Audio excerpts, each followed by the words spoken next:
Good morning, ladies and gentlemen. Today I shall be talking on pneumonia in liver cirrhosis. We know that pneumonia is defined as inflammation of the pulmonary parenchyma caused by an infectious agent. It has a major impact on mortality in patients with cirrhosis of liver. Various forms of pneumonia we know, which include community-acquired pneumonia, pneumonia in an immunocompromised host, nosocomial pneumonia, atypical pneumonia, and aspiration pneumonia. Coming to different pneumonia terminologies, community-acquired pneumonia is an infection of the pulmonary parenchyma acquired outside the healthcare setting. Nosocomial pneumonia, as we know, is an acute infection of the pulmonary parenchyma acquired in the hospital setting, which encompasses both the hospital-acquired pneumonia as well as ventilator-associated pneumonia. Hospital-acquired pneumonia occurs after 48 hours of hospital admission, and ventilator-associated pneumonia similarly is defined when it occurs 48 hours after endotracheal intubation.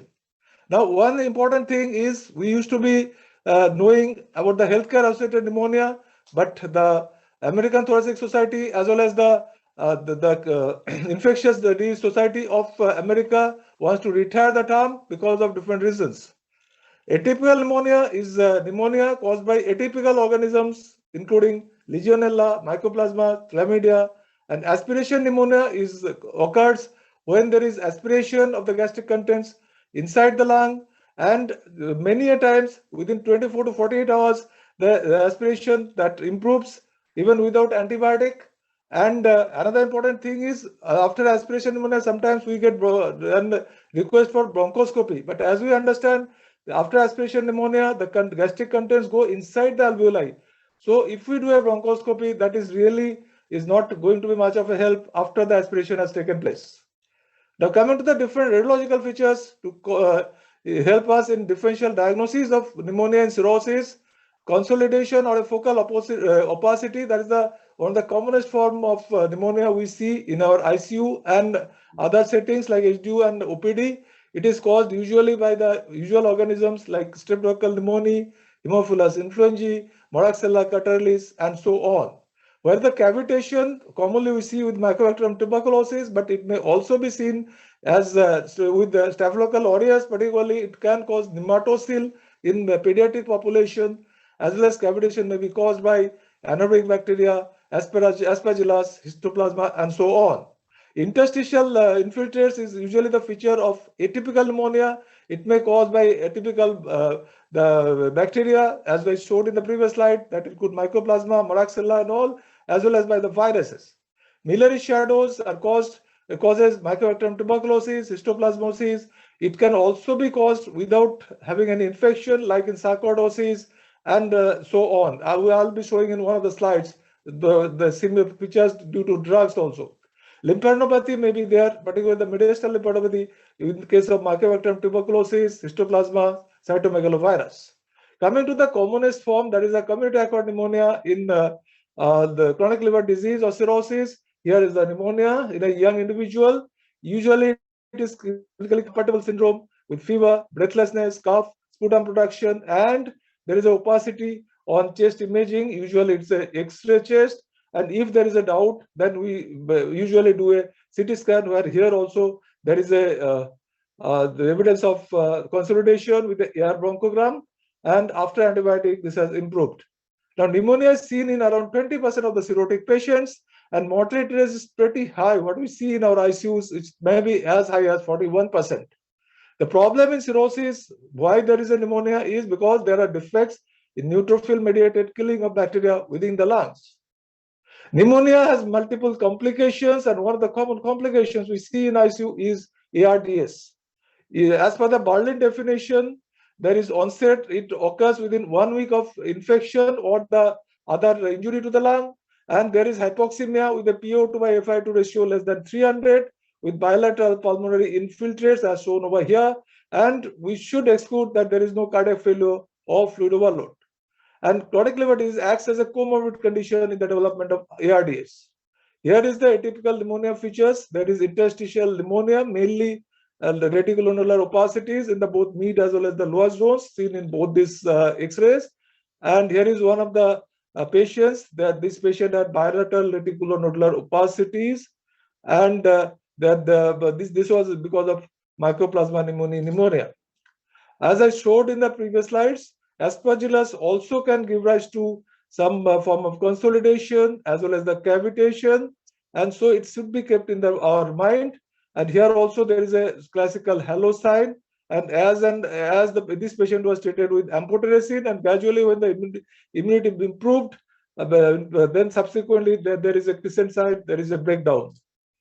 This is another patient, the diabetic patient with the decompensated cirrhosis of liver, and there is pulmonary progressive infiltrates in the right lung, and the bronchoalveolar bronchoscopy and bronchoalveolar lavage showed non-septate hype suggested of mucormycosis. Tuberculosis is pretty common in our country. It has different manifestations, but chronic liver disease being an immunocompromised state, there extra pulmonary involvement is more frequent. However, pulmonary involvement also we see in many cases. Like here, there is a classical tubercular signs. There is evidence of consolidation with breakdown. And clinical manifestations and response to treatment do not refer that much in this patient. The tuberculosis can present in different ways, like it's a tree-in-bud appearance, or there can be nail shadows also. One of the complications of pneumonia, particularly the lobar pneumonia, is breakdown, and that gives rise to lung abscess. And here we can see some air fluid level. In lung abscess cases, actually we'll have to continue the antibiotics for a longer duration of time. Now, how we differentiate whether this individual has a viral pneumonia or bacterial? The features suggestive of viral pneumonia include a positive viral test like influenza or parainfluenza or adenovirus in PCR, low prolactin level less than 0.25. There will be lack of microbiological evidence of bacterial infection. Both the blood as well as the sputum cultures will be negative. There will be lack of radiographic findings that suggest bacterial infection, like dense lobar consolidation, alveolar consolidation, or air bronchogram. When these findings occur in combination with a patient who is stable or improving, obviously it is reasonable to stop the antibiotics early. Now, what are the non-infectious mimics of pneumonia? That include commonly we find either the congestive heart failure or fluid overload, which give rise to pulmonary edema. Then pulmonary hemorrhage also can give rise to alveolar consolidation, because if inside the alveoli, whether there is a fluid or a blood, the manifestation in the imaging will be similar. There will be evidence of consolidation. Third is the atelectasis. Then fourth is chemical pneumonitis. Drugs can give rise to some mimic lung cancer, collagen vascular disease, vasculitis, and acute exacerbation of bronchiectasis. Even interstitial lung disease also sometimes be confused, like sarcoidosis, hypersensitivity pneumonia, or cryptogenic organizing pneumonia. Here is an example of a drug-induced pulmonary opacity. It is because of interferon, and these are the interstitial opacities. And if we are not very careful about the history taking, in that case, we may think it to be a interstitial pneumonia caused by some infection. Hepatopulmonary syndrome is not so uncommon complication of cirrhosis of liver. Here, because the vessels get dilated, so peripherally it can look similar to again the interstitial pneumonia. So we have to keep our mind open, and in this case, the contrast echo done confirmed the diagnosis of hepatopulmonary syndrome. Very rarely, this hepatocellular carcinoma metastasize in the lung, and they may look like something like this, the rounded pneumonia. And again, we'll have to keep in mind about this entity. Now, coming to pneumonia, how we grade the severity, and because as per the severity, when the patient comes to the emergency or our OPD, we decide where the patient should be treated. Either OPD treatment we give, or the patient is admitted to the general ward, or HDU, or having the severe form of pneumonia, where you have to keep the patient in the ICU. So defining the pneumonia criteria, the validated definition includes either one major criteria out of these two, or three or more of the minor criteria. What are the major criteria? There is septic shock with the need for vasopressors, we very commonly see in ICU, or respiratory failure requiring mechanical ventilation. Many of our patients require both, so they have severe infection. Minor criteria include respiratory rate more than 30, PaO2 by FiO2 less than 250, multilobular infiltrates, they have a not so good prognosis. Then confusion or disorientation, urea level more than 20, leukopenia is more serious, less than 4,000, we know 4 to 11,000, the WC count is normal. Then thrombocytopenia less than 1 lakh. Of course, in our setup, in a cirrhotic patient, as such, the platelet count pretty low. Then if there is a hypothermia with the temperature below 36 degrees Celsius and hypotension requiring aggressive fluid resuscitation. There are different scoring for pneumonia. One of the things which is a bit difficult to do in a clinical setting, but which has been found to which tallies with the prognosis as well as the other defining the severity, that it put is pneumonia severity index or PSI. Here the age of the man is written in age in years. For a woman, -10 is deducted because their prognosis is slightly better. And then for coexisting illnesses like chronic liver disease, what is given at +20 point, heart failure +10, and then physical examination finding, if there is an alternate mental status, you give +20. If the respiratory rate more than 20, then again you give 20, and the temperature and pulse, that there are points. And among the radiological and the lab findings, arterial pH, if it is less than 7.35, if there is a acidemia, then you give +30. Same way with the create blood urine nitrogen level. Sodium, if it is low, prognosis is not so good, +20, and so on. And then if the total points is more than 130, the prognosis is not good. Then the mortality is around 27%. And if the liver condition is bad, then it will go even further. And with the no predictors, then the survival benefit is pretty good. Other thing which had been used for over many decades is the CUP65, very commonly known. This is because the acronyms of the first the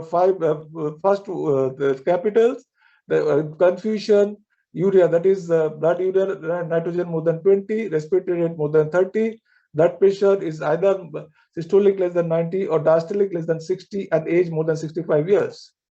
Now, how we go about the initial evaluation of the community acquired pneumonia? In a mild case, we may do a chest X-ray, confirm the patient as pneumonia, and there is no other significant or catastrophic signs. So we may treat these patients with 1 or 2 antibiotics and tell them if there is no deterioration, you come back after 1 week or so. But in case of severe disease, we should send, as I'll be showing in the subsequent slides, we should send a blood culture, preferably 2 cultures from 2 different hands before we start the antibiotic.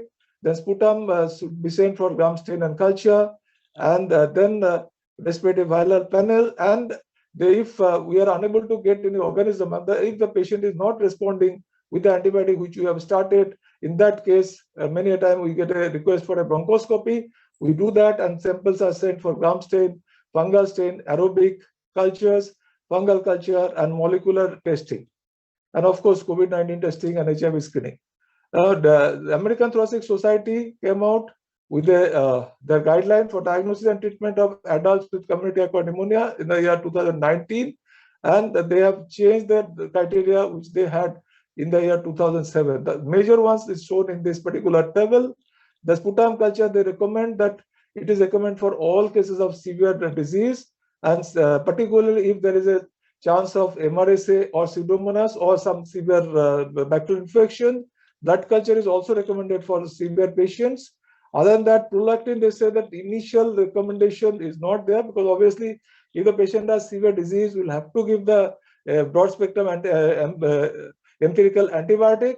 But yes, prolactin is of use when we have to de-escalate the therapy, and if prolactin is not much raised and the other features are suggestive of viral pneumonia, then maybe it is a viral pneumonia and antibiotic can be stopped. And as I said in one of the previous slides, they have recommended this healthcare associated pneumonia category should be abandoned. And another thing they have said that standard empiric therapy is beta-lactam antibiotic with macrolide combination. But in our setup, usually the patients come from periphery, they have come from 2-3 hospitals, so we have to give a higher antibiotics. And another important thing is in OPD setup, if there is a pneumonia and we have given antibiotic routinely, repeat chest X-ray is not required, but it is definitely required when the patient is admitted to particular ICU or HDU. Now, if in case of our patients, chronic liver disease with the pneumonia, not so serious, we are treating in the OPD. In that case, we can treat them with augmentin, or some cephalosporin like ceftriaxone or cefuroxime, along with the macrolide like azithromycin for 3 days, or we can give doxycycline 100 milligram BD for 5 to 7 days. They recommend monotherapy with respiratory fluoroquinolones, but we do not recommend in India, firstly because fluoroquinolone are important second-line drugs for the treatment of mycobacterium tuberculosis, and single drug may give rise to some drug resistance. Now, their recommendation coming to the severe inpatient patient with severe pneumonia inpatient. There, as I told, they recommended beta-lactam antibiotic with macrolide or with fluoroquinolone, and our patients, most of our patients will have a chance of having MRSA or Pseudomonas. So, in that case, they recommend that we do add either vancomycin, linezolid, or teicoplanin in case of staph pneumonia, which we are suspecting or we have isolated, or in case we have got thinking or we have isolated Pseudomonas. In that case, anti-pseudomonal antibiotics should be added in the form of either piperacillin tazobactam or cefepime, ceftazidime, imipenem, meropenem, or astronam. So, coming to the IL-based data or literature, this slide courtesy Dr. Vikas Killan, HOD microbiology. In the last 1 year, 2021, there were 3,480 samples were obtained. Out of that, respiratory samples were 757 and positive samples were 199. Out of the frequency of the different organisms, Klebsiella was the largest, 50. Other than that, there was E. coli 29, Chrysobacterium 29, Staph aureus 28, Acinetobacter 10. And coming to the antibiotic sensitivity of Klebsiella pneumoniae, the maximum number of patients were sensitive to ceftriaxone, sulbactam, and EDTA. And other than that, the 20% were sensitive to ceftazidime and avibactam. Now, this is a slide out of fungal infection. Thanks to Dr. Pratibha Kale, she has compiled the data of 2019 and 2020. The isolates of total isolates were 2017 in 2019 and 243 in 2020, and respiratory isolates were 119 last 19 and 64.1% in 2020, and the commonest organisms were Aspergillus flavus and fumigatus. And she did further study, and there the biomarkers bronchoalveolar were sent from bronchoalveolar lavage or serum galactomannan and serum prolactin. And she looked for mortality at 1 month of diagnosis or discharge, which was analyzed. There was non-survivors, they were more given steroids, there were prolonged hospitalization, and it was found that Aspergillus flavus and fumigatus isolates were sensitive to most of the antifungal agents, including azoles, amphotericin B, and echinocandins. And among the interesting thing is, among the biomarker analysis, ball bronchoalveolar lavage, either it was mini-ball from tracheal aspirate or the bronchoscopic bronchoalveolar lavage, the sensitivity, the p-value was significant in case of ball galactomannan. So if the ball galactomannan is positive, we should take it seriously and give the appropriate antifungal therapy. Other than that, PCT level was also statistically significant, but serum galactomannan level did not show any statistical significance. Now, this is a preprint preview of a study by Dr. Ekta and his team from our hospital, and from August 2016 to March 2019, she collected the data of 603 patients of liver disease with the influenza-like illnesses, and it showed that respiratory infection was found in 147, that is 24.3% of the cases. Infections of non-influenza viruses were more than influenza viruses, and mortality was higher in the non-influenza group. And one interesting thing that she found that there are 2 peaks in both influenza and non-influenza groups, one in the month of January to February, and the other is August to October. Hence, I'll be showing in the subsequent slides, or we all know that we should give annual influenza vaccination to all the liver disease patients. Ideally, it should be given just before the onset of winter, maybe in September or October. So there are certain publications done from our hospital over the period of last few years. One of the study showed that there were 110 patients suspected having influenza-like illness from February 15 to 31st of March 2016, and out of that 22 had H1N1 influenzas, and out of that 18 died because of this. But only 40% of the control group did die. So we can see over here that the death because of influenza is pretty high. So we should, particularly in the winter months or during the rainy season, we should keep our eyes and ears open. We should look for if there is an viral infection. We should send the samples for testing for the viral infection, including H1N1 influenza. And if there is a doubt, we should start with the Tamiflu 75 milligram twice daily for 5 days.